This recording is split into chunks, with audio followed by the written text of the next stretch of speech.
heartfelt welcome and a recognition, by the way, that we're learning together on the unceded territories of the Musqueam, Squamish, and Tsleil-Waututh peoples.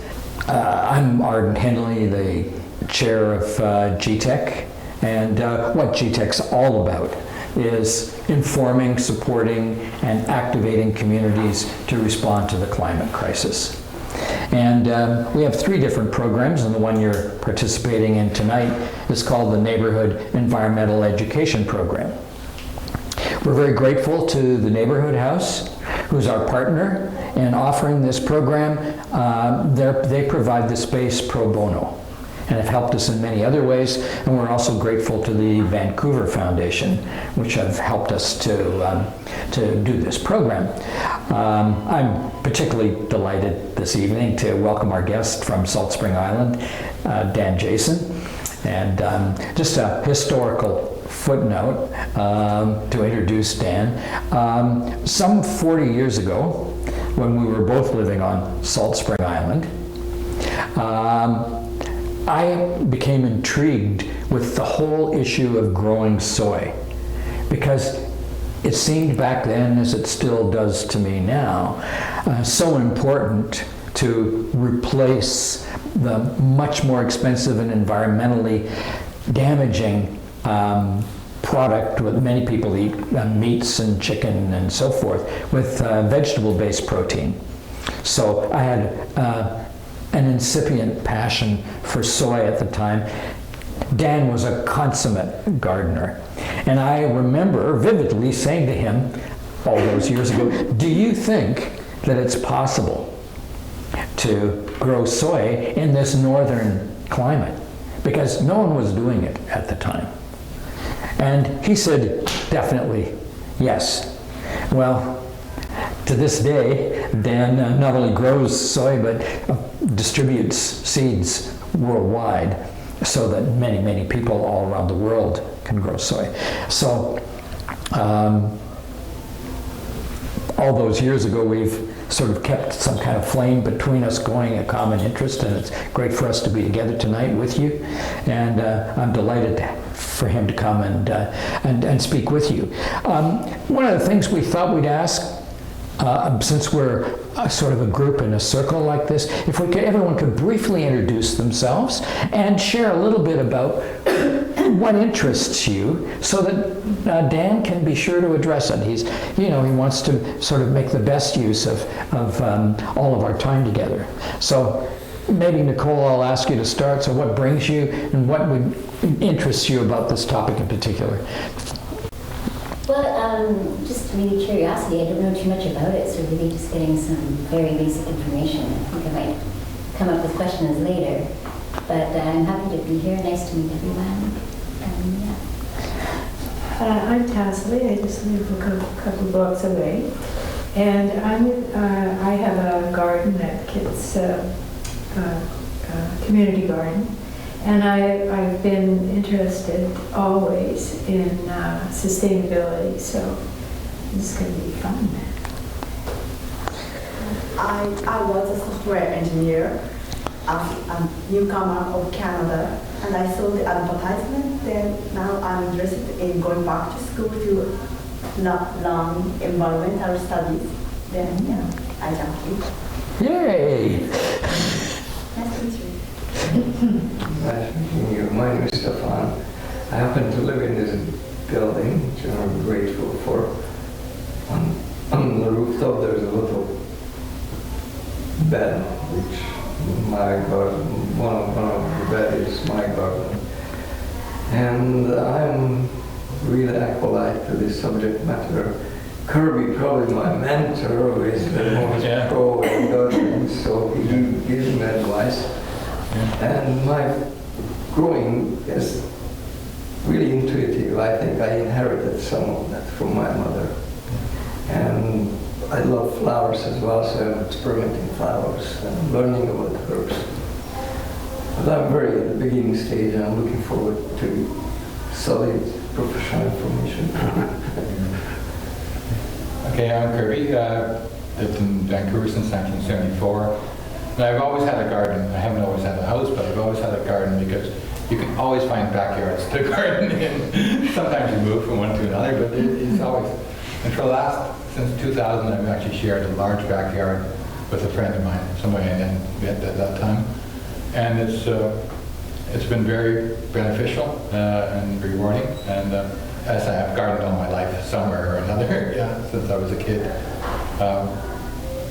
I'm interested in organic gardening, and everything is organic. We use no pesticides whatsoever.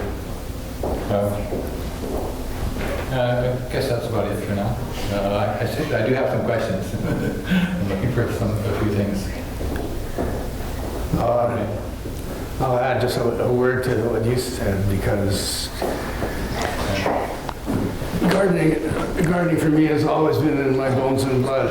And I grew up in Montreal, where nobody gardened at the time. When I was growing up there, it was just landscaping. And I was bugging my parents all the time to dig up our lawn, and they never let me until when I was about 13. They let me dig up a little patch under our back porch, and I grew carrots and potatoes, and it was amazing. That was my first garden. But I didn't really garden until I came to Salt Spring many, many years later. I'm Roberta, and we live at 12th and Dunbar, and we just bought some land on Salt Spring near Fulford Harbour. Awesome. Yeah, it's really, my son and I were here tonight. You guys can introduce yourselves and Grace. But he said something about tonight. I said, oh, that sounds interesting. So I come along, and we're interested in starting an organic farm, and we have a very long list of things we want to grow that we have to shorten. My background is landscaping and farmers, and so it's kind of fun to go back to farming versus the horticultural end of things, to actually go into the agricultural end of things. My name is Emil. I'm her son. Same thing. We're looking at trying to start a farm on Salt Spring. And I just heard something about tonight, and I ordered some seeds probably actually a couple of weeks ago. Did you get them? I did. Good. They're great. So I'm just interested to listen to what you're going to say, and thanks for hosting. Nice to meet you. Hi, I'm Grace. I am a student at UBC, studying animal welfare and sustainable food systems. And I heard about this through working at the UBC farm. Just another person mentioned this happening. And I'm really interested in seed sovereignty and the fact that you also are local seed, which I think is really wonderful and important, and soil health, and I'm really happy to be here. Hello everyone, my name is Eda. I don't live in this neighborhood. I used to live in Kits. I'm a community development specialist at a different neighborhood house, calling the neighborhood house. And under our department we have food security. We deal with affordable food and also reducing food waste, which are also my personal interest and practices since childhood. I also practice and teach meditation, and in some of my teachings I ask donations to plant trees. So that's also the kind of way that I try to contribute to sustainable living, mindful living. Thank you. Nice to meet you. And next, GTEC will do the Neighborhood Environmental Education Program at Collingwood Neighborhood House. Yes. Yeah. You're not going to tell us? Well, I introduced myself earlier. I probably talked too much already. Go ahead, Ken. First of all, I'm sorry I was late. What can I tell? I think I've killed every plant that I've ever attempted, except for geraniums. They seem to grow wild. I mainly here because of garden, but I also have half sharing a house in Salt Spring. And so we get over there quite a lot and find it very interesting. Planting, watching others plant. My partners in business and I have been involved in setting up a foundation for reseeding parts of the rainforest down south. And that's been a real experience. I mean, watching them, not only watching the people who are doing it, the people who are coordinating. Wish I could give you more.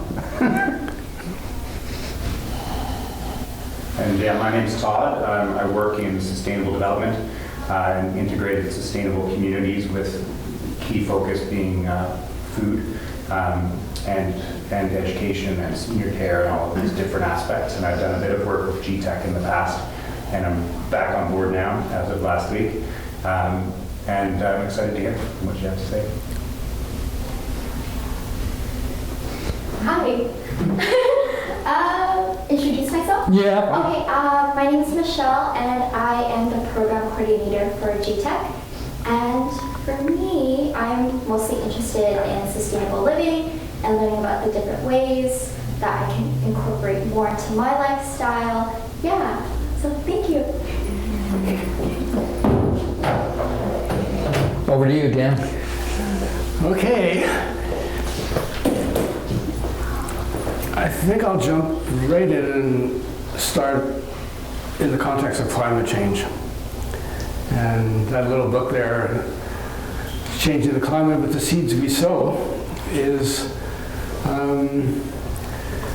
one of the things that I point out there in that book, and I have been for the past 30 years or so, is that food is really bound up with climate change in ways that is not normally recognized by our society or our culture or our political leaders.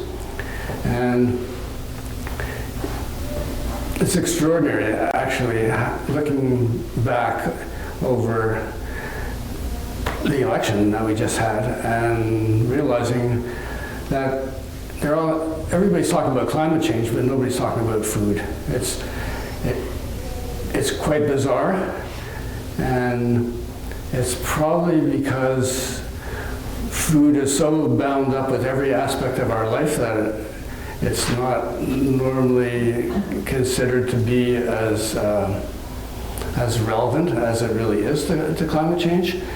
But if you start thinking about the fact that we eat 3 meals a day and that most of us are driving to restaurants or driving trucks, being a truck driver is the #1 occupation in North America. A lot of those truck drivers are just delivering food from one place to another. People are driving to and from restaurants and on and on and on. But I'll go right into the soybeans and the genetically engineered soybeans. Probably most of you have heard about GMO soybeans. I'm bringing this up because Arden and I were just talking about soybeans, and he started off on soybeans. And that's right, that was the reason I started my seed company, because I had applied for a grant to try to encourage the production of soybeans in this area of the world, and they said that it couldn't be done, that there wasn't enough heat to grow soybeans well. And I said, well, I'm just going to start my own seed company and I'll show them, and I did. And I started off with just a few varieties, and now I have, most people don't realize that there's different colors and flavors of soybeans, and the genetically engineered soybeans started in about the early 90s, and now it's at the point where 97% of all cultivated acreage in North America is GMO soybeans. But consider just the energy that goes into GMO soybeans. It's all, you start off with the research, and you start off with just the amount of energy that it takes to mow down forests and jungles around the planet so that you can grow these soybeans to feed to animals or to process into fast food. Or if you look at any of our food products in the store that aren't organic, anything canned or frozen or packaged, you'll see soybean ingredients. And so there's this incredible, well, some of you have been following the news in the past few weeks and what's been happening in Brazil. They burned the jungles in Brazil because the United States is having a trade war with China. China is refusing to buy U.S. soybeans anymore. So now Brazil thinks that they're going to sell their soybeans to China. And that's how it got to be that all these indigenous people are just getting burned out. And but think of the amount of energy that it takes to do all that, and think of the armies that it takes to prevent people from protesting, and think of the lawyers that it takes to make sure that when they go to court, think of all the processing that has to be done to create your fast food, and on and on and on. All of that stuff takes energy when really we could simply be growing soybeans. And most people don't realize that soybeans are a very delicious food. They can be prepared in many ways, but you can also just cook them up as a dry bean. And I've been doing this now for over 30 years, and yet in all of North America, the amount of organic soybeans that are grown, 0.1% perhaps, probably less than that. But soybeans are a really good example of things that aren't talked about by politicians. Have any of you heard any politician talk about labeling GMOs during the election? No, it's never even been mentioned. And yet the population wants that. We've had 94% of the people in polls on Salisbury Island wanted GMOs labeled. And we had 2 polls, same thing, and across the country it's more or less the same. Over 90% of the people in Canada want to have GMOs labeled, and it's never even mentioned as an issue. So that's maybe the most stark example of where we're not really confronting the fact that our food choices really affect climate, and in a very radical way. So my little book there, Changing the Climate with the Seeds We Sowed, goes into these crops that are the main, of all the crops, it's the beans and the grains and the seed crops like amaranth and quinoa and flax that have been the most important agricultural crops for 10,000 years. So they're the ones that can really feed us. It's great to grow all the other things, squash and tomatoes and lettuces, but forever and ever it's been these basic crops that are not that much different than they were 10,000 years ago. But in my book, my book's about, I say, the crops that have been sadly neglected or madly disrespected. And I go through each of the crops, soybeans included, and talk about potatoes and the amount of times they get sprayed with fungicide and herbicide and pesticide, and talk about our wheat. It's been such an issue of late with gluten intolerance, and many people think that they can't eat wheat anymore or bread because they're gluten intolerant. And really, most people, there might be a few people who are allergic to wheat and wheat products, but really that's not the story. The story is about 15 years ago, it became routine in Canada to aerial spray with, and any bread that you're eating, any bagels, any muffins or whatever, they have residues. And that's what I believe anyways, people are allergic to that's in these food products. And when I've had a lot of friends who have gone to Europe, and they don't have any trouble consuming bread there, but then they come back here and they're allergic all over again. So on and on and on. I go through a lot of different crops, but the issue really is that corporate agriculture is destroying the planet. They have been for quite a while now, and with unsustainable agricultural practices, and it's all about money, and it's never about feeding people. And we have this insane economic arrangement where things are transported across the globe in such an unsustainable way. We grow things here that we export to China or India or the Middle East, and we get the same products back from those countries. And you can't even buy things that are grown in Canada. And I guess the most important crops of all to consider, because they're such important crops in Canada and they're really so important for soil building, are they're called the pulses. They are the dried peas and beans, chickpeas, favas, and lentils. Soybeans aren't usually included in that because soybeans they're of a different, they're much higher in protein and fat. They're kind of a different crop, and they're not really considered pulses. But so you have the dried peas and beans, chickpeas, favas, and lentils. And amazingly enough, Canada is the world's largest exporter of all of those crops, all of the beans and chickpeas, all the pulses. We send them all over the planet to countries that love them, that know them, and been eating them for forever and ever, and have all kinds of specialty dishes for whatever they are. And yet in Canada, we don't consume hardly any of them. For peas, it's 1% of the peas, of the dried peas that we grow in this country. For the others, it's less than 10%.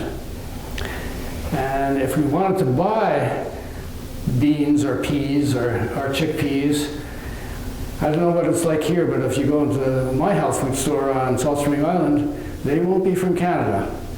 They'll be imported from the United States or India or maybe even China. And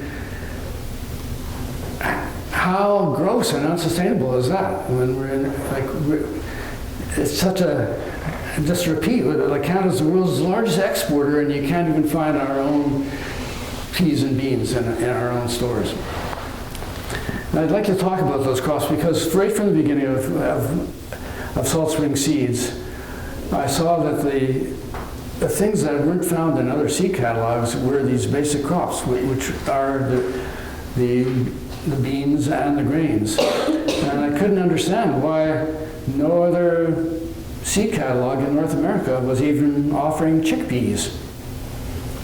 Nor did anybody know about them. Nor does anybody know about the basic reason why people are turned off beans. So I'm going to talk a little bit about that because that's an important issue for me. And the reason why people don't like beans so much is they've never experienced beans as they're supposed to be eaten. In most other countries, people grow a lot of beans, especially in places like Central and South America, and they're consumed within a year of growing them. When you're talking about dried beans used for chili or, turtle beans for curries or whatever. But people don't realize that what you get in the stores, old stuff, imported from far away. Often they've been sitting in bins and barrels and warehouses for years. And beans age and lose a lot of things when they get old. They lose their ability, they dry out, they lose their ability to absorb water as easily. They don't cook up as well. They take much longer to cook. And this is true for all the pulses that I mentioned. And most of the fare that you get it's really hard to digest just because it's old, just because it's been there for such a long time. And people are not aware. They think that they just can't tolerate beans. It's kind of like the wheat story on our wheat products. And yet, if you grow your own beans and you eat them within a year, they're very easy to digest. They cook up quite quickly. They take less than an hour to cook. And they don't give you gas, and they're wonderful. So we're turned off. It's such a basic food crop, high in protein. All the pulses are high in protein. They're high in vitamins and minerals. They're really great all-around foods. But we don't know beans about beans still. In North America, it's really a sad thing. And lots of other things about the beans and about the grains too. But an important thing with all the pulses is that they fix nitrogen. There's a special thing that maybe most of you have heard about, this nitrogen fixing, but there's certain crops that are able to take nitrogen out of the air, and through an association with their roots and mycorrhizae, small bacteria that exist on the roots, they convert the nitrogen into fertility. They fix the nitrogen. It's like taking the nitrogen out of the air and putting it in the soil. So when you're growing your beans, you're actually increasing soil fertility. And this is happening. This is the ultimate in renewable energy, because you're just using the sun, and your soil is getting more fertile just by allowing these crops to simply grow. And the amazing thing that I discovered really early on, when I first started growing all the different beans that I grew, was that if I planted them in the same place 2 years in a row, the yields would be twice as much the second year, which was phenomenal. It blew my mind. I saw it in actuality happening. And even in the third year, yields were still increased. And it's quite a remarkable thing, because most organic handbooks and manuals telling you about how to grow organically would always tell you to rotate all your crops. Never plant the same thing in the same place 2 years in a row. And it's just not true. It's just not true or wise with beans, because unless if you have a disease, that's understandable. There's something there, and okay, rotate your crops. But in general, you don't have to do that, and you'll find amazing results just from realizing that there's a process going on there. Thanks to this very special family, they're legumes, and legumes fix nitrogen. So and another thing that's really amazing about all the beans and the grains is you don't have to go through any elaborate processes to store them. They don't have to be frozen. They don't have to be packaged in plastic. You don't have to do anything with them except know how to get them when they're dry on the plant. And then in the end, you find out some way of doing that. It's pretty basic. You can shuck them, or you can thresh them in different ways. And I have all that information in my books, but we won't go into some of that technical stuff. But what you end up with is just you put them in jars or other appropriate containers, and you eat them within a year, and grow them again next year. But there's no energy that's required to make sure that you have them. And all you have to do is take them out when you want them and cook them up. And one really interesting thing for me, which I've learned over the years, is that when you harvest beans and grains, they're really vibrant. And especially the beans, the colors that you see on all the beans are they just mesmerize you. They're really bright and shiny, and they just glow back at you. And the way you can tell old beans And this is what you've probably never seen relatively new beans, but the way you can tell old beans is they look dull, they look washed out, the colors fade into each other, and they're just a poor resemblance to what they should be. And that's a lot of things already, but more than that, the beans and the grains require very little inputs. They survive they're very drought hardy. You hardly ever have to water them. Unlike they don't have to be babied like a lot of your other, like tomatoes and lettuces and broccoli and peppers. You just plant them and don't have to do much. How much space do they take up? I know beans and peas, but I've chickpeas, for example, I've never actually seen them before. They're a beautiful plant, and they have to be given about a foot apart because they grow quite big, and there's sometimes as many as 300 seeds on one plant. And it doesn't. Well, a specific answer to your question is. 100-foot row could give you about 20 pounds. And it's not something that you normally think of growing in the city. Right.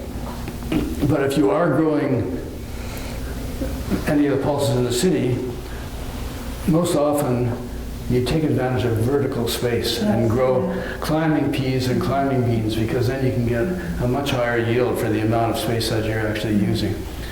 And you'll find in a lot of the backyard gardens in Vancouver that is indeed what they do, especially around East 7th, all those backyards there, they have just so many amazing trellises that everything climbs up. Most people don't know that you can eat chickpeas like you do peas. You can shell them. This is well known in all the other countries of the world except in North America, and they're even more flavorful than peas. You just open them up and they're fully formed. Okay, where was I going next now?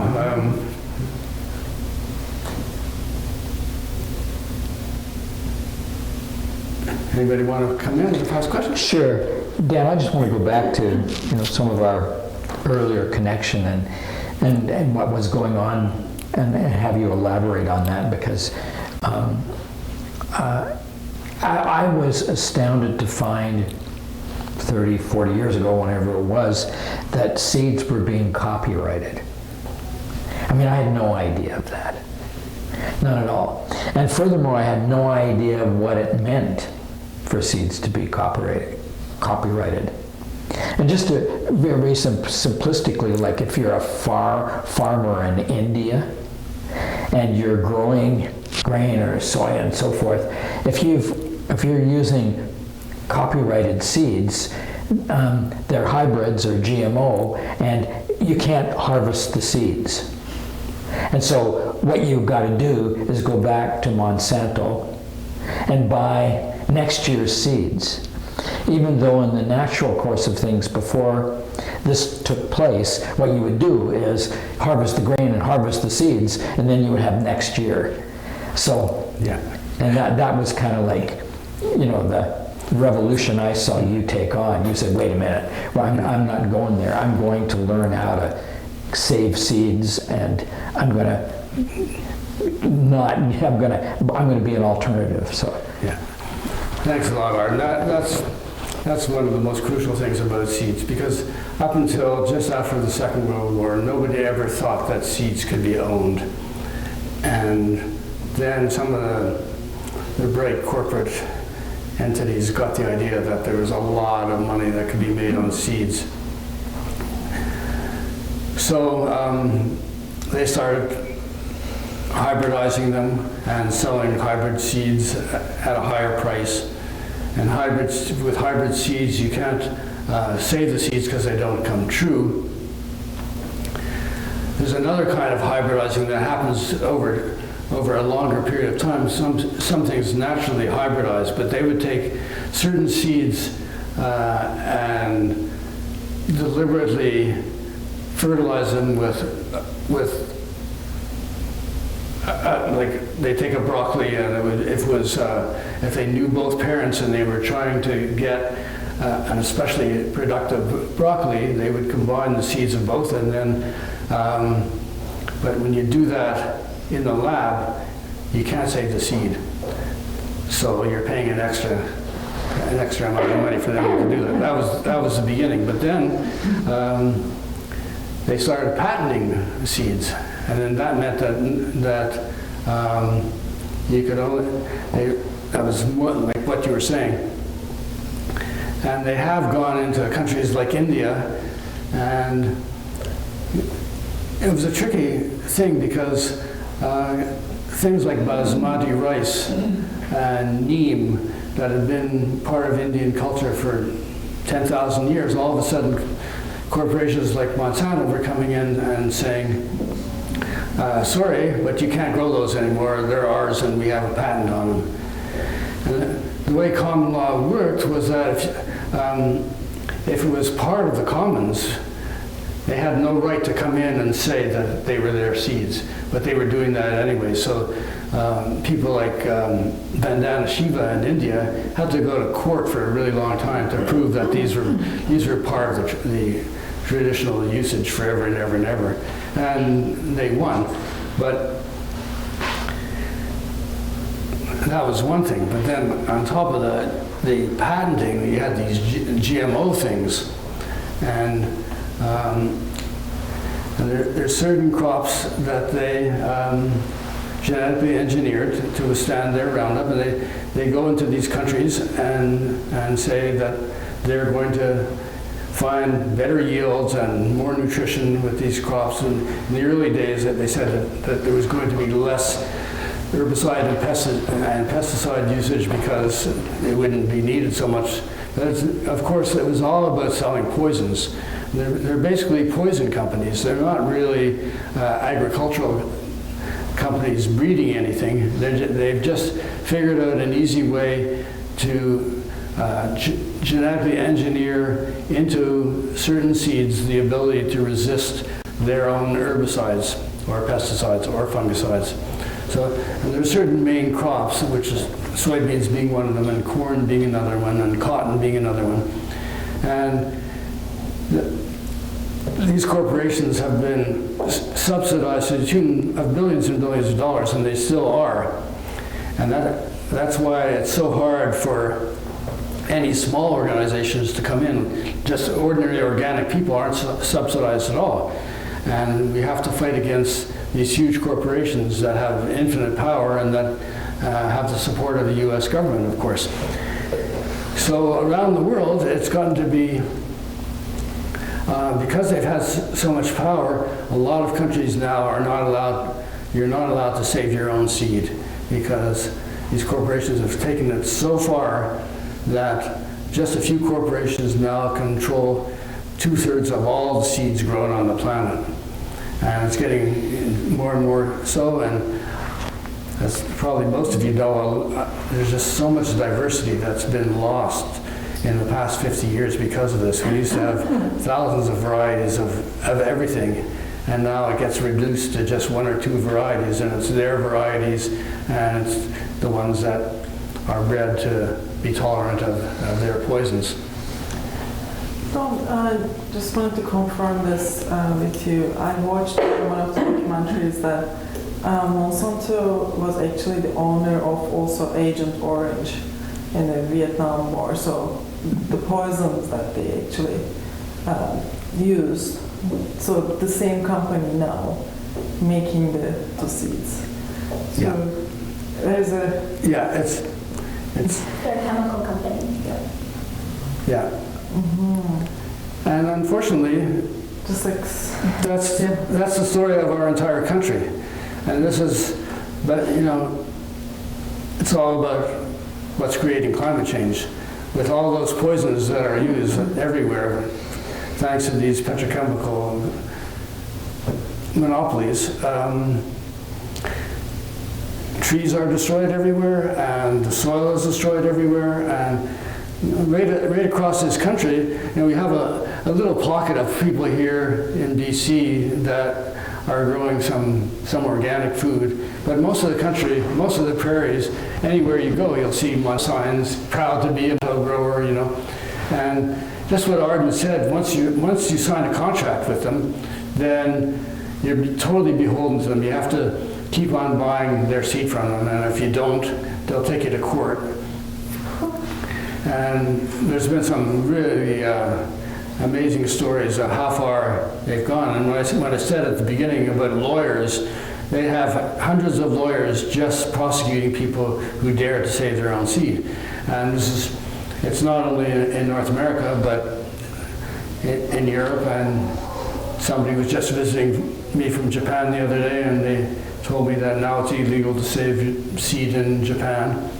And it's a crazy thing that's happened because never before in the history of agriculture has anybody been that bold that they could take over the seed supply.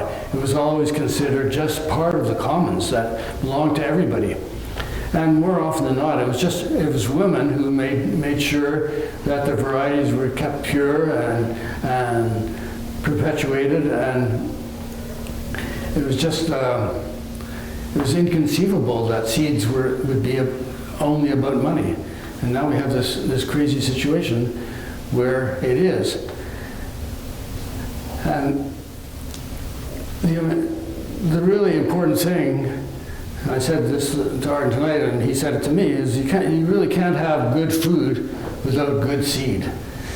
You can think about any kind of organic food, but you got to have the seed that produces that food. And if you don't have that seed, then you're up shit's creek. There's just no way that you're going to have wholesome food that comes to your table. So what have you done over the years, because this has been a passion of yours? How have you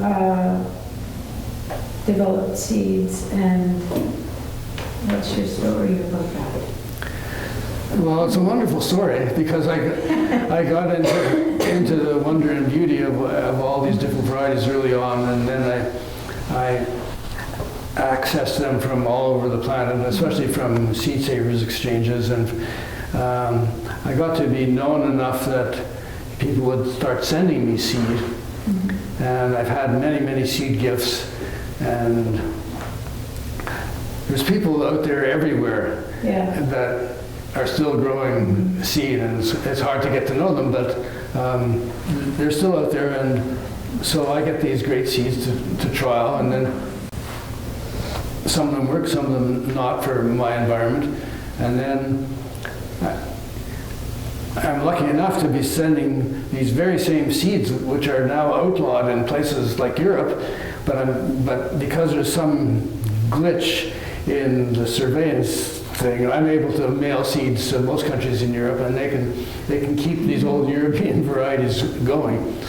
And that's true for all around the world. I'm sending seeds everywhere. But do you have a seed bank? Is that? I have a seed bank as well. I have, it's called the Seed Sanctuary, the Seed and Plant Sanctuary of Canada, it was originally. And I had a whole network of people that were growing out seeds and evaluating them and sending them back with the evaluations. And it was just a simple concept of a $20 membership entitled them to get seeds from us every year. And I learned a lot from that. And it's gotten to the point now, though, that I don't have to do that anymore across the country. Much more focused on Salt Spring Island and taking care of ourselves there. Because what's happened is there's an amazing movement across the country of people saving their own seed. And it's happened, well, it started in Vancouver in 1989. Van Dusen Gardens was the first Seedy Saturday. And then there was another Seedy Saturday in Victoria about 4 years later. And these Seedy Saturdays are amazing community events that bring together people who love seeds, who have old varieties and want to maintain them and want to share them with other people. And this has been a grassroots movement BC has really led it. And at this point, it's gotten to the point now where every single community in British Columbia has a Seedy Saturday. And these Seedy Saturdays are amazing events. It's not only about seeds, but it's about education, and people sell. UBC does it. You know, they Foundations and Gardens sells UBC seeds, for example. Yeah. Yeah. So seed companies come, but environmental organizations are represented, and now it's spread right across the country, and there's probably about 60 or 70 Seedy Saturdays in British Columbia, and there's a few hundred right across Canada. So you have this cross-Canada network of all these amazing communities. It takes a lot to organize a Seedy Saturday, and you have a swap table, which is mainly, it's often the main focus of the Seedy Saturday. All the local people who are saving seeds in their backyards bring their special heirloom varieties, and usually you don't even have to buy them. They're on the swap table, and you can swap seeds. Or if you have to buy them, it's just $1 or $2 for a small package to get you going. How many seeds? It's sort of like sourdough that you pass down. Women used to. Anyways, but I was just wondering how long,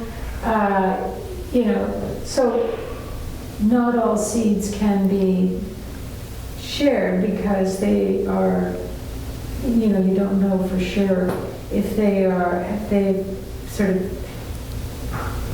Have they crossed or not? Yeah. So that's part of the duty and sophistication of each organizing body of these Seedy Saturdays to educate the people and to make sure that the seeds are true, and that's the word. And that they're labeled well, and that you have a story behind them. And it varies a lot depending on the Seedy Saturday. It's gotten, because it's been so long now in BC that most Seedy Saturdays, it's an amazing place to get your seeds, and it's a really fun thing to come together and talk about these things with everybody. And then there's every area has their own heirloom varieties that are unique to them. And it hasn't really happened in the US. There are some seed swaps in places, but they don't have anything like we have. And it doesn't have to be a Seedy Saturday. It could be a Seedy Sunday, or it could be any day. It's not about that. But Seedy Saturday was the name that caught on. But now there are libraries, seed libraries, all across the country, and including the States. And it's pretty interesting. It's not so certain that you're going to get high quality seeds, but nevertheless, a lot of regular book libraries are having these seed libraries where you come and you borrow the seeds just like you would a book, and then you bring the seeds back after. That's part of the deal. You bring the seeds back at the end of the season. So I mean, a lot of the seeds that we buy from the reputable stores. Can you sort of, you've done your crop, and how long does a seed life from stores like that live?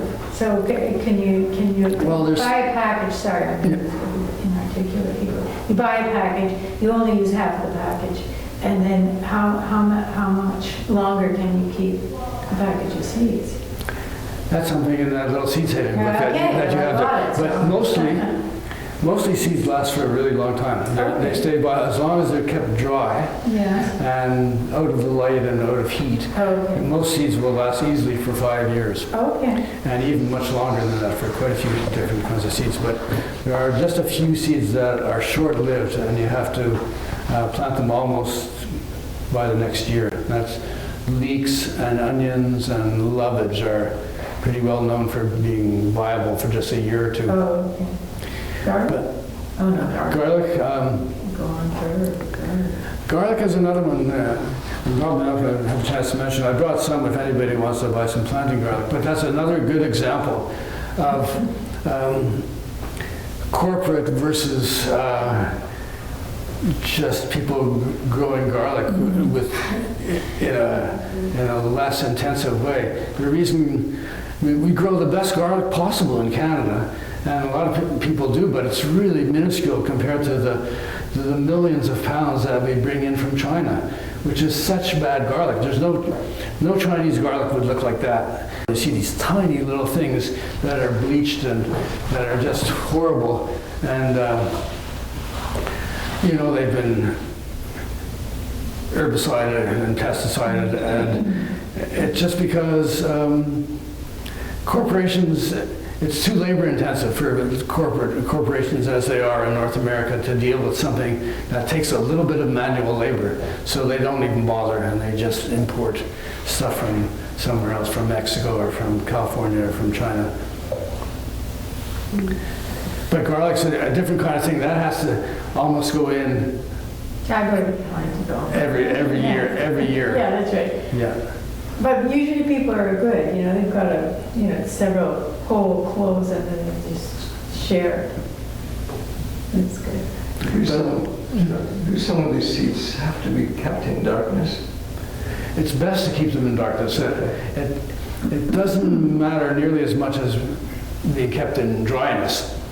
They should be kept dry, and in light they'll deteriorate much faster than in darkness. A lot of seed companies, most people don't realize when they buy seeds in the store, and a lot of people are complaining about that these days, way more than they used to, because those big seed companies are just buying seeds from big corporations. And it's not common knowledge, but they just buy the seeds and then they repackage them. They buy them in big bulk amounts, and they have packaging machines, and it makes you think like that they're local. It's kind of difficult to discern because it has a really good catalog, but their seeds are not really good. And some of them work, of course, but you never know when the seeds are going to be old, or you're not going to get very many in a package. And there's no reason to only get a few seeds in a package like they do with many companies that only have a very minimal amount of seeds. If you ever save seeds, you realize that nature is just infinitely abundant. One so many seeds, it's almost incomprehensible. There's no need to give a customer only a tiny amount. I'm also curious about soil health and air quality, and again, like how Monsanto monopolizes the soil quality. And also we hear that there are some chemicals being sprayed in the air that has metal in it that affects also the soil. So I think seed is one thing, but also how are other variables affect the quality of food that we eat? Well, there's so many things. There is bad stuff in the air. The thing about chemtrails, I don't know why they're doing that, but that's for sure that they're spraying things in the air that are really noxious. And the water that we're using to water plants is usually not very good too. And of course, I don't know if any of you have ever seen, but it kills every green living thing.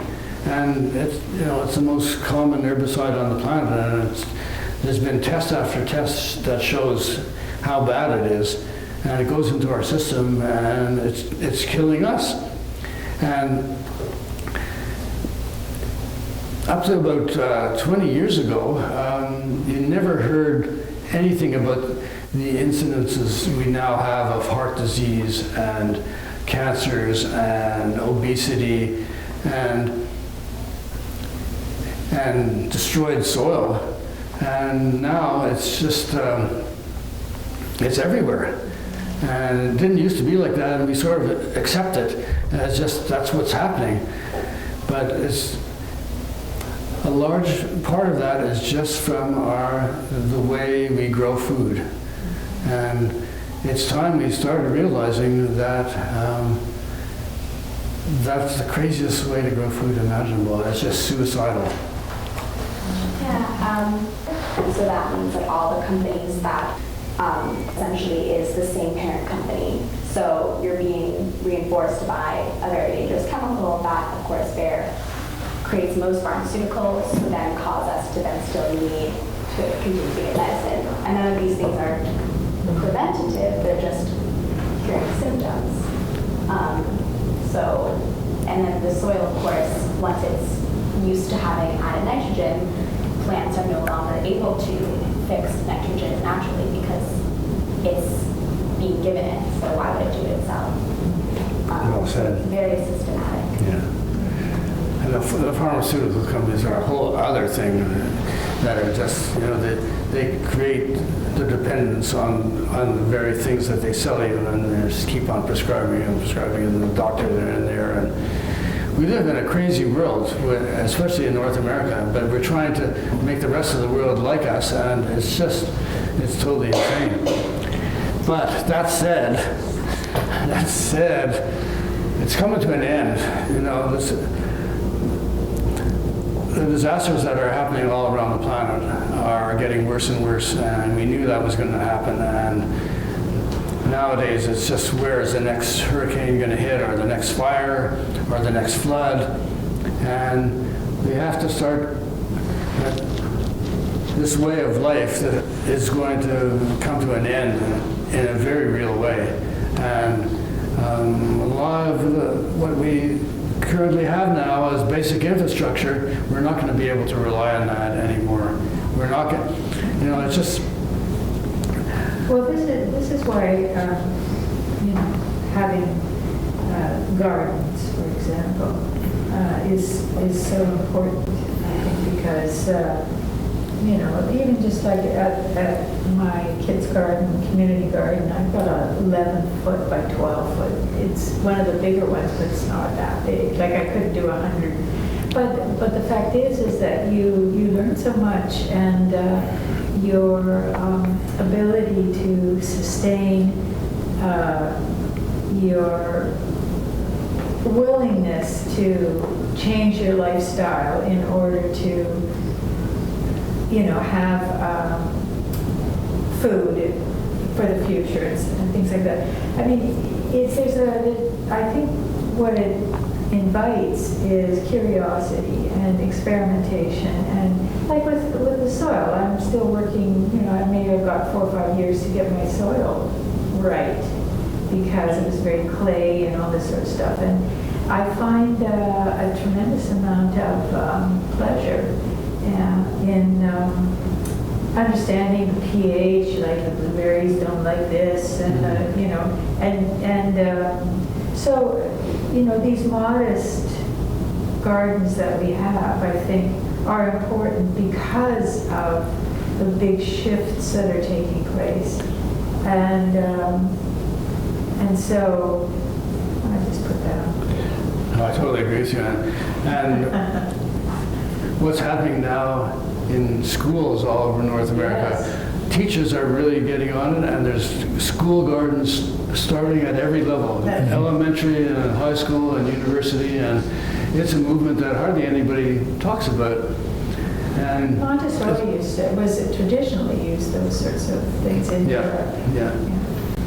But it's really happening. I'd just like to say from my own connection with a lot of these initiatives, and kids are getting turned on more than ever before, and they're starting to be really interested in that. And you just have to expose them to a few simple things, and all of a sudden they're excited about growing their food. And it's growing. And I mean, even for us adults. I mean, I never thought of growing chickpeas in Canada.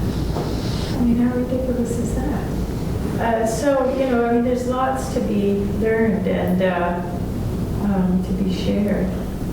And so I think, in times like this where there are these huge shifts and consequences are arising, that I'm not going to say hope, but just, keep on going. And, the interesting thing about gardening is the soil. I mean, like you could take lots and lots and lots of time and energy to get the soil just right. Soil is so years. important, yeah. I know, it's, yeah, you brought that up, I think. And we haven't spoken very much about that. So just in terms of the soil that you have where you are and the soil that I have where I am can be very different, just our little region. Yeah. Can you speak a little bit more about soil? Do you use wood chips? I use wood chips on paths, but not really much in the garden itself, because I use a lot of mulch. We have some hay fields, and that's adding a huge amount of organic matter every time we do that. And we have some neighbors with manure, and I put that in appropriate places. Sure. And I have rock dust. How about seaweed? And seaweed. Seaweed is great. So, and there's organic soil amendments that you can buy too, and just over time, just with whatever organic matter you can add to the soil, the organic matter of the soil gets better and better, and you start to see worms coming back and much more life. And the whole idea of regenerating your soil is so important, because basically we've destroyed an amazing soil bank that existed in North America. It was just so deep for so long, and now it's practically denuded and nothing. One thing that I want to share is through my Salt Spring Seed Sanctuary, we've started a community initiative that maybe some of you have heard about Ruckle Park on the southeast corner of Salt Spring. It's a pretty well-known park, and it's the oldest family working farm in BC. It has lots and lots of beautiful fields, and sheep have been grazing on them for a long time. But we started this past year with the idea of growing food for the community. We planted a lot of beans and grains. Not a lot, actually. It was just part of an acre, with the idea of multiplying what we grew so that we can grow 4 or 5 acres next year. And then we can start to supply, when we have a community bean supper, the beans will come, the very Ruckle beans that the Ruckle family used to grow will be able to be had at that bean supper, or the food bank will be able to have them, or the benefits will be able to have them. And it's time we started thinking outside the box and working as communities to grow food. And there's lots of land everywhere. And people think just because we don't have as much land as the prairies that we can't grow a sizable amount of food, but we can. It's amazing what you can grow in a small area. And there's lots of possibilities in terms of places to grow, including churches and synagogues and schools and open fields, and people who are just amenable to, like you do, find places to... Backyards, you can find them all over the place. Yeah. And so we did that this year, and basically it was a piece of cake. One thing I didn't say about all these beans and grains is how easy they are to grow. I did say you didn't have to water them very much. So we had one planting in May, and because the soil is so fertile, we were intending to mulch all the rows, but we didn't even have to, because everything grew so well that in just a month you couldn't even see the paths anymore. And then we never watered, thanks to a really good year this year when we had rain once in a while, and we did nothing. And then we harvested. We planted with a group of people, and we harvested with a group of people, and now we have a few hundred pounds of seed for next year, and some of that we can eat this year. And it's time to start thinking about growing those kinds of foods on a more sizable community level. And an interesting thing that I was just visiting a farm called Abundance Farm. Have any of you ever heard of Abundance Farm? It's a farm out in Agassiz, just past Chilliwack and Hope. There's lots of beautiful farmland there. And some people in Vancouver got together and collaborated with a person who owns land there. And they go out every weekend and grow the crops and bring home their food to Vancouver every weekend. They have a fun time every weekend, working together and growing together. and they have a really sizable garden, and it's probably 2-3 acres. And maybe it's time to start thinking in those terms, hooking up with people who have land on a more sizable scale and are willing to share that land. And I was smitten. I went there one weekend and everybody was just having it was just 3 weekends ago, and they were having so much fun harvesting together and working together, and then they had a dance together at night, and they were all just so joyful and making all these boxes full of food and bringing them back to Vancouver. And there's still, in spite of all the development in the Fraser Valley, there's still so much land that could be growing food.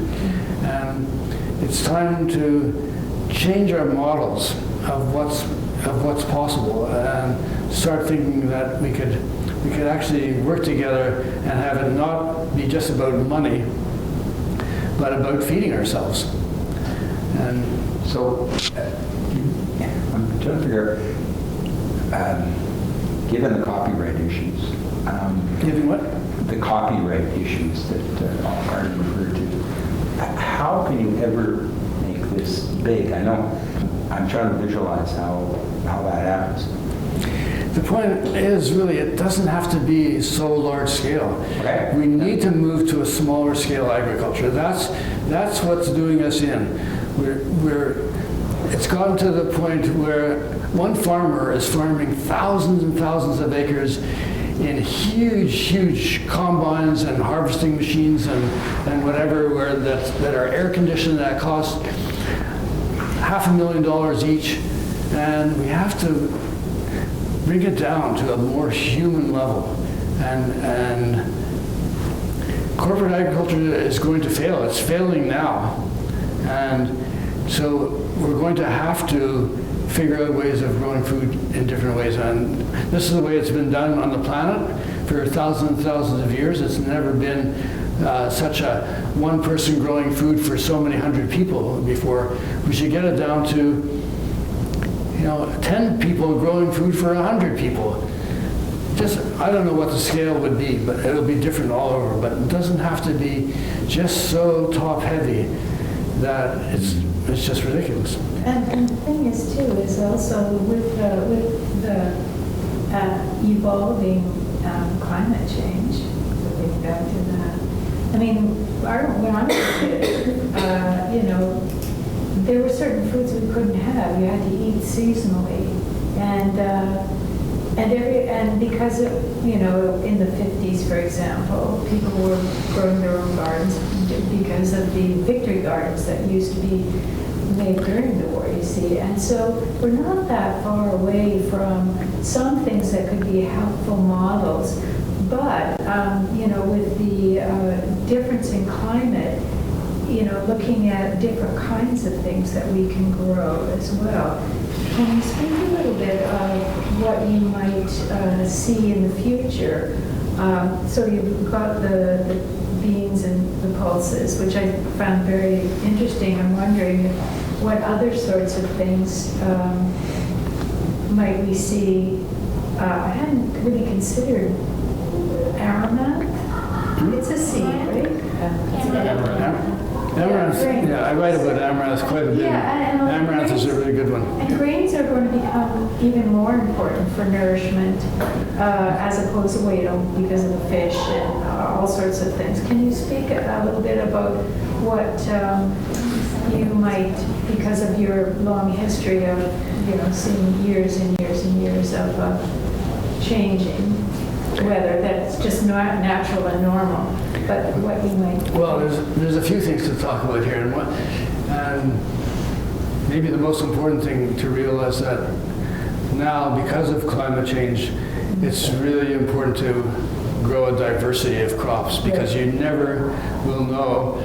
One year might be unusually hot, another year unusually wet, another year unusually cold, whatever. So we've got to get away from this monoculture kind of mentality.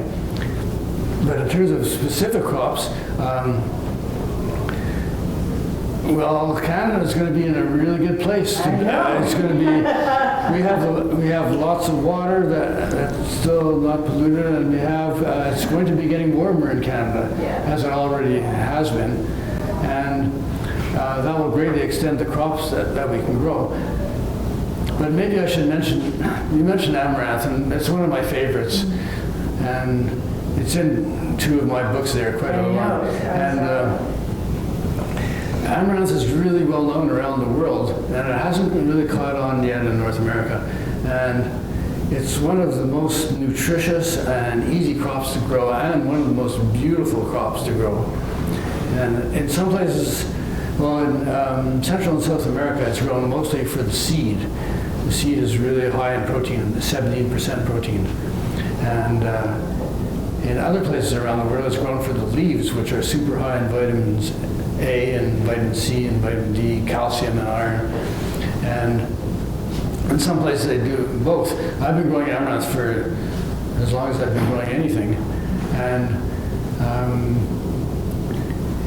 it's a hot weather crop. And I've always been successful with it, but now it's going to be even easier to grow it because most of our summers are going to be a little bit warmer with more of an extended season. And they grow 7, 8 to 10 feet high sometimes, and they're just glorious. They come in all different colors, some amazing purple amaranths, and they're... I have a question about it, because... But amaranth's okay. Yeah, so we grew it at the UBC farm, but it actually only ever makes it into bouquets, because it is so beautiful. But we never sold it to consume. Yeah, and I was wondering about that specifically, because I was quite curious. It has this like, beautiful tail that it creates, which I'm assuming was the seed would be. But what is the process of harvesting the seeds? I know they're really small. How would someone do that at home? It's a little bit of a technique. You watch the birds, and when the little songbirds start coming, you know that the seed's ripe. And then on a small scale, it's pretty easy to just bend the seed heads over into a bucket and just sort of rub them between your hands and maybe thwack it against the bucket, and the seeds just fall out. Wow. And When it's dry? no, it's actually better to get it before it dries. It's the only seed I know that is easier to harvest early. Rather, if you wait too long, it dries on the plant and it kind of gets stuck to all the chaff. So if you harvest it a bit early when the seeds fall out easily, then you got to dry it a little bit more. Yeah, and to do that, you got to put it on trays in the sun, and it'll dry to about half the size that you see it when you're harvesting it. It's a really easy food on the system. I haven't heard anyone who's ever told me that they're allergic to it in any way. Unfortunately, the stuff you read about in the books is totally misleading. They tell you to cook it far too long and use too much water in cooking it. And most books, as you'll find, will say 3 times the amount of water, and then for about 20 minutes or half an hour. But in actual fact, it cooks up in just about 12 minutes in an equal volume of water at a low simmer. And then that gives you a little bit of a texture, and it's not so mushy like porridge. How do you store it? You can just store it as dry seed. Yeah, it's pretty easy. In terms of what I was saying before about nature being so abundant,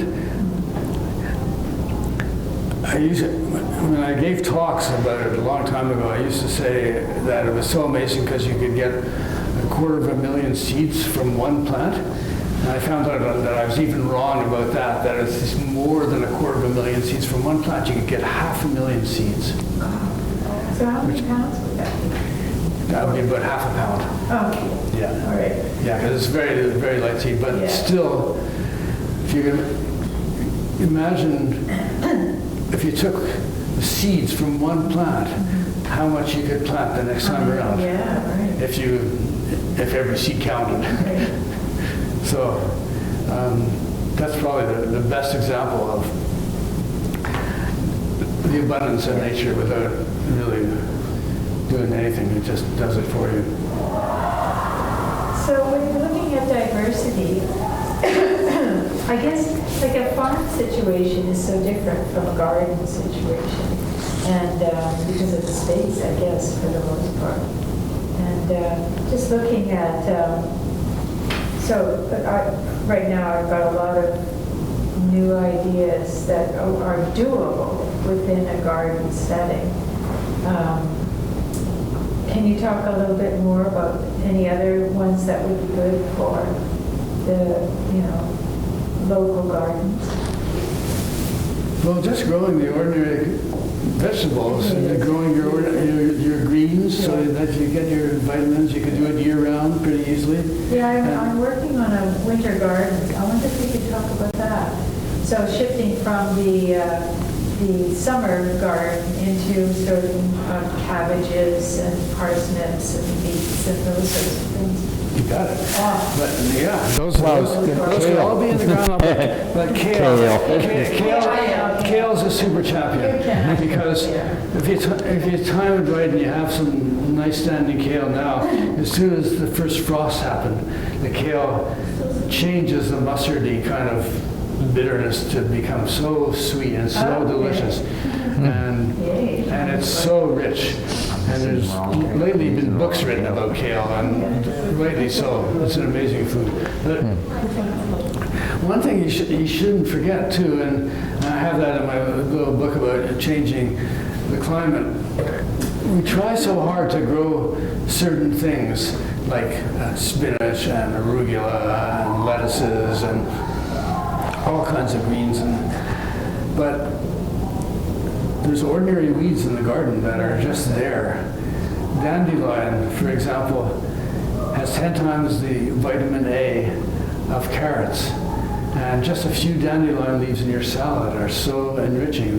They have so many vitamins and minerals, and you don't have to have an entire dandelion salad, but just remembering that they're there. And the root of dandelion makes an amazing coffee substitute. And you just roast it in the oven for 20 minutes at 325 or something like that, and you get this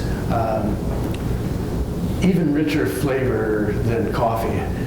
And then there's stuff like nettles in the spring that are just, there's all these nettle patches everywhere, and there's things like burdock and chickweed, and there's just so many good garden weeds that are just there free for the taking. First one is what we have acres of them. It's a cover crop, essentially, first one. It's a good one though. Yeah, it really is. I planted ginger. I didn't know what a ginger plant would look like. How far did it go for you? Yeah, it came in that high. Yeah. I was late, but I might try it again. I'll start it earlier and maybe sort of artificially, but... a friend of mine on Salt Spring is growing ginger and taking it to the market now. Oh, really? And he's pretty successful with it. It's very interesting. You can get up to 4 feet. Yeah. That's a good example of somewhere where we might be able to push the envelope a little bit more. Yeah, maybe in the near future we'll be able to grow avocados and ginger. I was just wondering about ginseng, for example. There's a big thing about ginseng and in the interior for a while there. I haven't heard too much more about it. It's hard to grow in BC for some reason. It's the kind of soil that we have.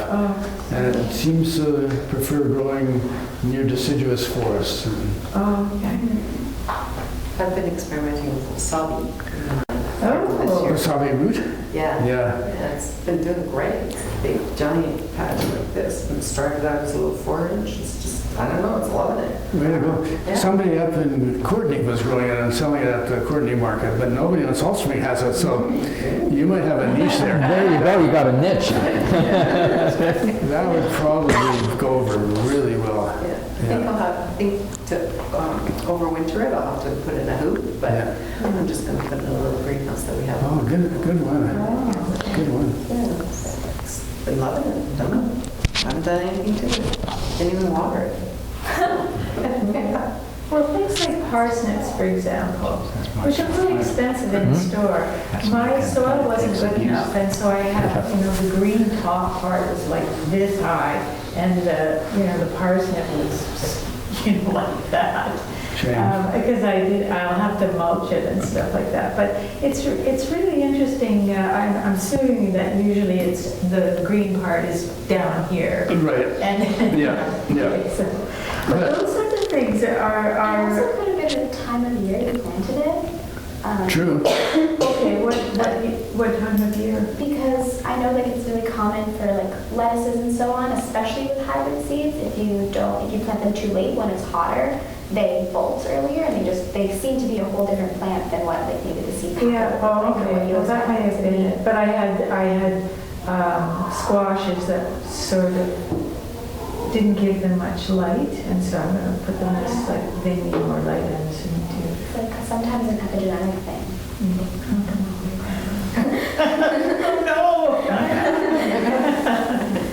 Another section. Well, that's it. But no, it's the sort of the timing. Timing is everything, especially. Yeah, timing's really important for a lot of things. Yeah, because looking at lettuces and what's the one that's really hot of lettuce? It's really pretty purple thing. Anyways, no, it's. Oh, anyways, never mind. But it bolted. Everything bolted because we were planting in May and June, and we had that really hot period of time. Yeah, that's what happens sometimes. And then everything just goes to seed. Yeah, yes, it did. And that's It went to seed. going to seed sometimes isn't a good thing, but Yeah, but so timing is everything. As long as. well, not for everything, but Yeah. for a lot of things. And moon cycles. Or do you invite people, or can people invite themselves to come to the island and take a look at what other people are doing? Is there? Well, I don't know about other people, but you're welcome to come to see our place for sure. Yeah. It's a beautiful farm in a valley by itself, and we have the most amazing soil because a lot of it's a peat bog, Oh, and okay. it's so rich that it grows everything. So we don't even have to think about what to do. And it's mind-blowing on your farm. I'll never forget going to your seed collecting sheds.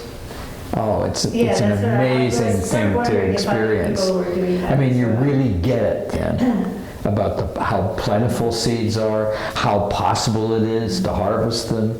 I mean, I didn't really get that until I saw that on your farm. Just one last Go question. ahead. Can you talk about what kind of soil to use in this area in your books? I do have some things in the books about that. Yeah. A lot of the books are more about the crops rather than the soil, but I talk about the soil in the context with the crops. I don't have a manual as such. Like for instance, what you just shared, like what specific soil works well in that climate on the island. Yeah. So, because you have a lot of experience, you can advocate for that soil, but not necessarily. I wouldn't know because I'm not even close to. Yeah, a lot of things you're kind of stuck with the soil you have until you make it better. And so it might be really high in nitrogen, and your parsnips are going to put out all this foliage, and the soil itself can be compacted, so the roots have nowhere to grow. And so if you're growing root crops like beets and carrots, you want to have a loose soil and sandier. If it's some things don't, like potatoes can grow practically anywhere, and things like squash, as long as the soil's fertile, it doesn't matter too much about whether it's clay soil or sandy soil. You get to know all the things just from experience over time, but a lot of things you just have to live with what you got until you can make it better. Yeah, and that's the nice thing about a community garden or shared gardens is because you learn so much from other people, that you take a good shot about this, that, and the other. True. And that can be very helpful. I'd like to mention the therapeutic effect of the garden. I am a yoga practitioner for a long time and also an artist. So for me, the benefit of the visual, I cannot help myself but channeling my energy to these plants, and I'm not verbalizing it, but I feel like I'm internally talking to them and praising how beautiful you are, just if they were my babies. And because I have tinnitus, I'm just standing and looking at them. I feel therapeutic benefit of it. You're talking my language. Yeah, there's just so much beauty in plants, and when you get into the seed-saving aspect of it, which most people don't, that's a whole other realm that's so beautiful. There's just so many ways that plants go to seed, and so many interesting seeds, and so many interesting bugs associated. But one thing I'd like to say, though, in connection with the yoga of gardening, we've gotten to the point in North America that it's almost looked down upon to do physical labor. And the actual things that you do in a garden are just so varied, and you can be conscious of, you don't have to always do something with your right hand, you can do it with your left hand, and there's so many different ways to bend, and so many different ways to pull things, and so many different ways to dig, and it can be an amazing yoga, just that exercise all parts of your body, but in a balanced kind of way, and it's wonderful. It's just such a... There's a lot of great research coming out right now for getting seniors into the gardens to mitigate symptoms of Alzheimer's and dementia. Some great research being done on that. What was the name of that park? Ruckle Park, yeah. Like Ruckle, R-U-C-K-L-E. Like belt buckle. Yeah. It's, Beautiful place to camp in the summer. yeah, and almost any time of year, it's just on the southeast corner of Salt Spring, and Yeah. We're friends with them, well, have a place on Silver Spring. I used to live 2 properties away from Ruckle. Dan, just one of the things, one of GTEC's interests is, and I don't, is spreading islands of sanity, and one of the things that interests me in the light of what Ken was saying earlier, so am I right in assuming that what enables what you're working on and the network of people about heirloom seeds is able to exist because it's so local and such small scale that it doesn't attract the attention of the enough to worry about it? Is that a correct assumption? I think in some regards, yeah, it's all small peanuts to them. And Yeah. He's asking if you're pirates. I like the idea of that. I did it right there. there's still bigger organic establishments across the country too. There are big organic farms, but it's pretty hard to be organic and compete anyways. And those big corporations, they get subsidized a lot, and they get helped a lot in many ways. But to be certified organic, you have to go through this incredible bureaucratic ritual that costs money, just to make sure that maybe the horse that is giving you the manure was not eating the food that's disallowed. I've had that happen to me, actually. Yeah. But also they say that big companies also own organic companies, so... They do, that's right. Yeah. So And there's it not makes much them- room for even competition. Yeah. They have Yeah, they co-opt everything, and it's a little token gesture that enables them to say, well, we're allowing this kind of competition, and we're doing this, But they haven't co-opted us. We are sitting here in a circle, and they have not cooperated with us. So I wanted to just highlight something that you said, Stefan, from a slightly different point of view. I want to talk about the community building aspect of food, because I had an incredible experience that way. 5 years ago, I dug up the front lawn of our place and turned it into raised beds, and to grow food, and a few flowers, but mostly food. And what really blew my mind is what it did to the community. People would stop over and over again, to admire the garden, to ask questions. Like many people from Asia didn't know rhubarb. I am the rhubarb king for some reason. I grow huge rhubarb. I just come by and say, what's this? What do you do with it? But it really actually transformed our neighborhood, not on a big deal way, but on a small scale way, over and over again. And I got to know people, made friends, and people would contribute, people would ask for things. I gave away a lot of rhubarb to people and shared recipes and that kind of thing. It's extremely beautiful like that. Yeah. And that can be taken a lot further too. And I've seen it in places where entire blocks participate in growing things together. Yeah. Somebody can be on the shady side of the street and they can grow all the greens, and somebody can be on the sunny side of the street and they can grow the tomatoes, and the tomatoes can be traded for the greens, and somebody a place I saw in Nova Scotia, somebody had chickens in the back and they shared with all the neighbors, and the neighbors gave them canned produce in return, and somebody has a fruit tree, and instead of all the apples going to waste, they get shared around. And really there's no reason in why we couldn't, in every city, have stuff that's free for the picking. There should be apple trees and cherry trees everywhere, and you just go and grab it instead of buying cherries from Australia.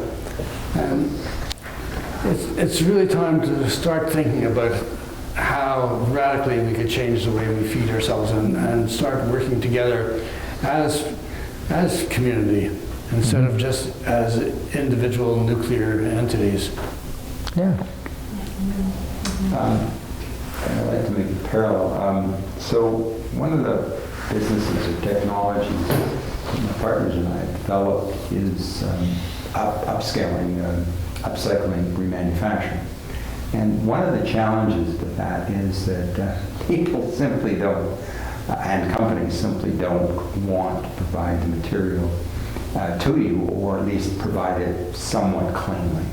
And so you have to work on that in terms of suppliers and distribution.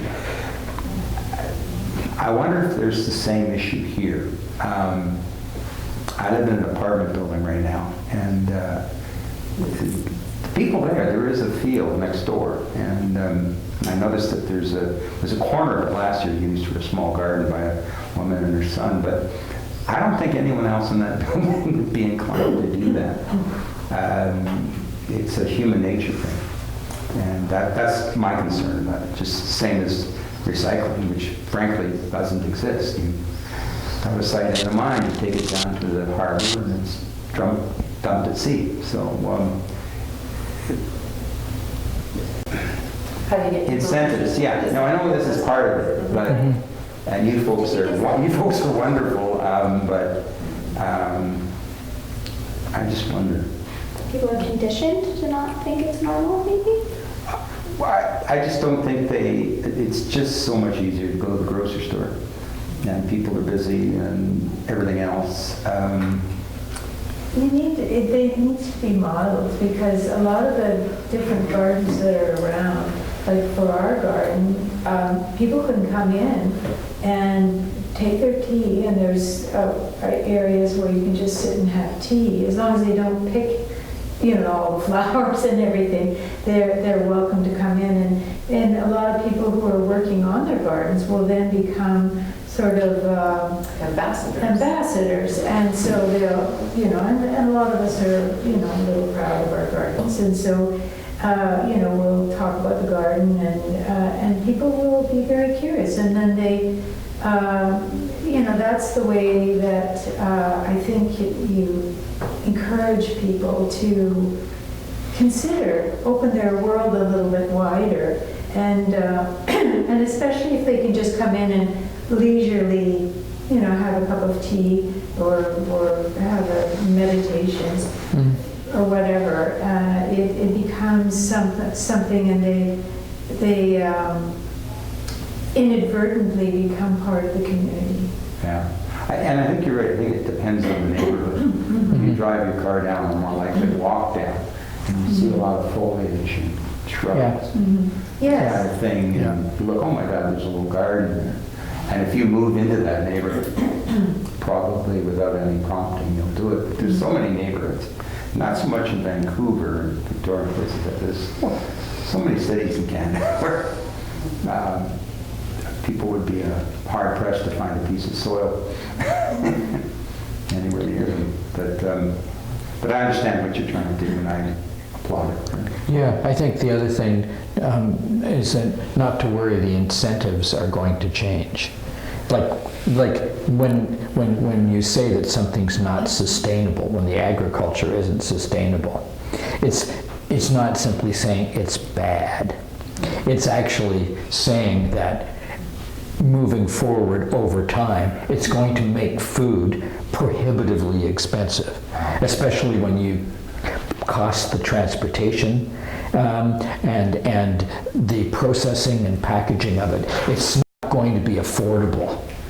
When people start finding that it's going to cost them $20 to get a small package of old beans, the interest in gardening and urban farming, I can assure you, will be enhanced. And really part of what we're all doing together today, and what Dan has been doing for years in this area, is laying the groundwork for what we're going to face. About that, there's absolutely no doubt. We're not going to get away with continuing to relate to food in this way. So sooner or later. Probably sooner.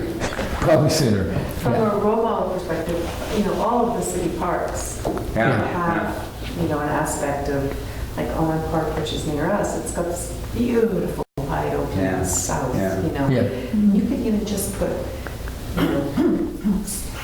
3 beds of 3, and you could grow so much food. And just, anybody could take it, right? So that idea can be embraced by the municipalities, individual level. And then our role is to save seeds till more people are ready to do that. But even in cities that it's unlikely, that you can do it. You can find a way to do it. Inner City Farms. Pardon me? Inner City Farms is an urban farm operation where 2 girls basically convert people's front lawns into productive space, and they have a 20-person CSA in Vancouver. But they've reached a point where actually people offer their front lawns, but they're only 2 women, so they can't upscale, they can't start tilling more land. And I think it's interesting that in those moments, maybe the person who's offering the rent could consider doing it themselves. That if their front lawn is viable for growing space, then maybe, find someone else. Ask your community members to. Then the two women have to become trainers. Yeah, exactly. Rather than tillers. I'm perhaps more concerned about condominiums and apartments. But There's got to be a creative way to do this, right? Well, you've got rooftop gardens. And you've got. I suppose if you go online, you can probably find some kind of thing you can put on your belt. Well, it just depends if you're north or what east facing, but there are lots of opportunities to have pots on balconies and then have the and A raised bed. a raised bed. Trellises. It's just deciding that you're going to see if you can do it, and then not everybody in an apartment is going to want to do that, but a lot of people are because British Columbia, everyone used to have a backyard. We don't have that anymore. So making your your living space with garden-like stuff, I think would be very welcome with a little bit of encouragement. I also think it's a mandate in Vancouver for sustainable development that most condominiums actually should have access for residents to a space to plant and garden. And, I guess on the roof. yeah, on the roof or even like any like courtyard space. And there are people who are supposed to be tracking that, so any buildings that are being made now should actually have access. That's nice. Good to hear about it. Good law now and again. Yeah. Good city. I'd like to begin to wind down. This has been truly a lovely occasion from my point of view, and just invite a last question or two if you have them, or invite Dan to wrap up for us. Anybody want to ask anything else? Thank you. Yeah. Pleasure, Mike, for coming. Are you planting anything right now? Garlic? I planted garlic and I planted barley, which easily overwinters in our winters here. Really? And You'll harvest that when? end of June, probably. One question. Okay. Are there any regulations or rules to protect the country's traditional seeds in Canada from the taking over by Monsanto things? No, there's no rules. Oh, that's totally It's- legally. Yeah, there's no rules to prevent them from doing anything practically. I see. That's why the community. That's why the community is so important. But in British Columbia, we have a very good agricultural minister named Lana Popham, and she's been encouraging communities to get their own food processing and storage facilities, and she's been encouraging seeds too, and it's a hopeful sign that the BC government itself is kind of on board about a more sustainable food orientation in this province, and it's pretty good. It's very heartening.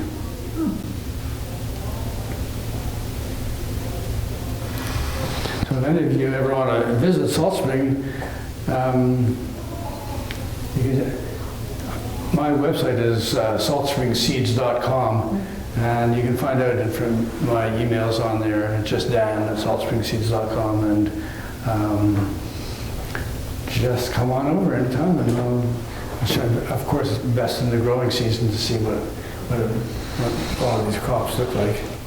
But I have about 700 different things growing, so you wouldn't be able to cover it all, but you'd be able to see the scope.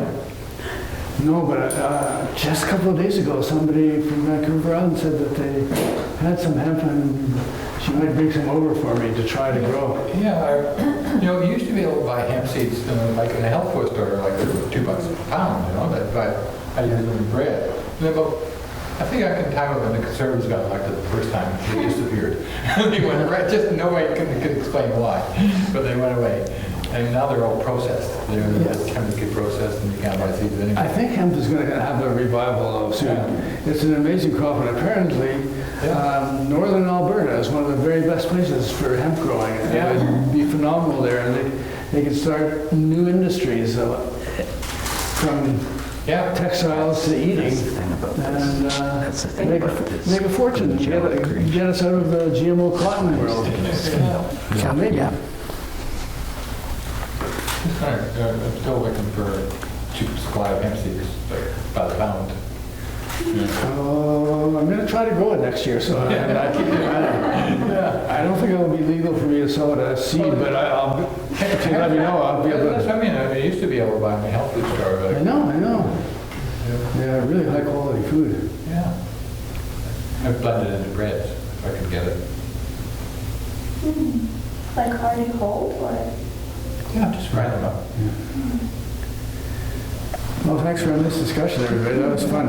Thank